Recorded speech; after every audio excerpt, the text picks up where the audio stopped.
So it's the end of the third day of my oral and maxillofacial surgical rotation. Today was operating theater day.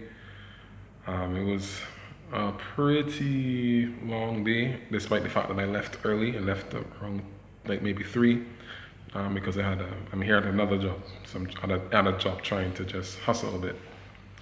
So today we did an open reduction internal fixation of a person who had not only an orbital floor fracture, but they also had fracture of the zygomatic, the zygomatic arch, as well as the maxillary. It was basically Lefort. It was a Lefort type.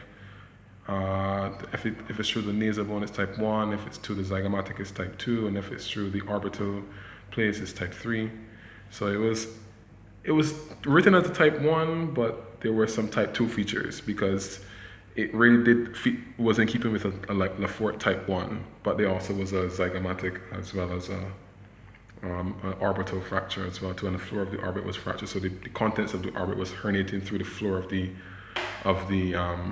into the maxillary sinus. So they had to plate it. So an interesting thing happened during the operation, which I never knew could happen. And I think with medicine, you know that you learn something new all the time.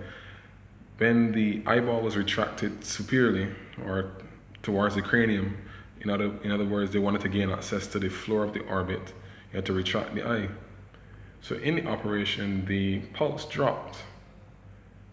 And this was a phenomenon that I found out about today, which is called the Ashner phenomenon or the oculocardiac reflex, which results, so basically any traction on the orbit or the eye globe causes tension on the ocular muscles, and this causes the pulse to drop. So the man's pulse dropped from like 130 on like 90 to like 90 on 80. So the anesthetist had to step in and try to do what he could to raise the pressure, and then we had to release traction on the globe. I thought that was really interesting because I've never seen it before, and as I mentioned before, I haven't really, prior to pursuing this specialty, I never really had much exposure to oral and maxillofacial surgical techniques or even procedures. So that was really cool, the way how they handled it and everything. So I got to see one case, didn't get to scrub. So hopefully for the next case I'll get to scrub. Yeah.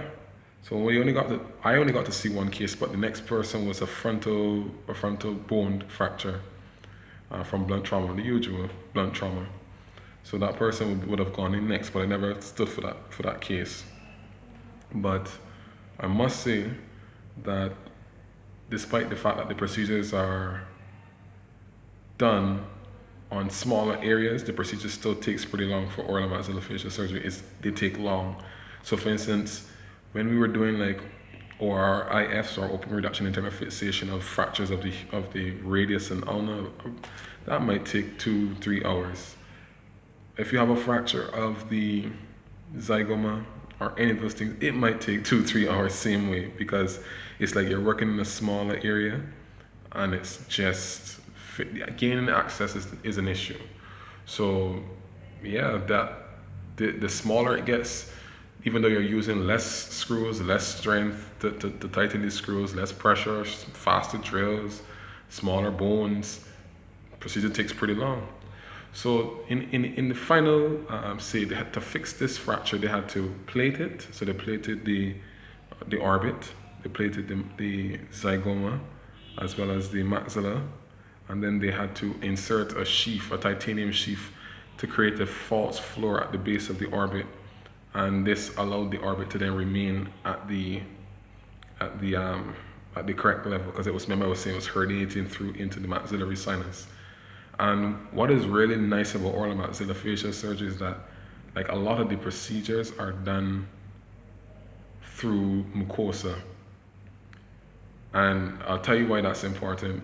If you're having procedures done on your face, you wouldn't want to cut here to go and view the bone underneath, because you're going to have a nasty scar right here. So you can just retract the upper lip or lower lip, depending on where you're going, and you can do all procedures within the mouth. And at the end of the procedure, there's minimal scarring. Now, that's just the beginning, because I've seen abscesses draining on the inside. I've seen fractures fixated from mucosa as well too. And now I've seen an orbital fracture, same thing. They retract here, retract the eye upwards, and then they're gaining access to the floor of the orbit. So, I mean, it's amazing. So, tomorrow is back to clinic again, and we may have some other special procedures, but this is day 3. I'm a little bit tired, so that's why I sound a little bit like I'm talking slow. But I'm a little bit tired, but yeah, keep posted.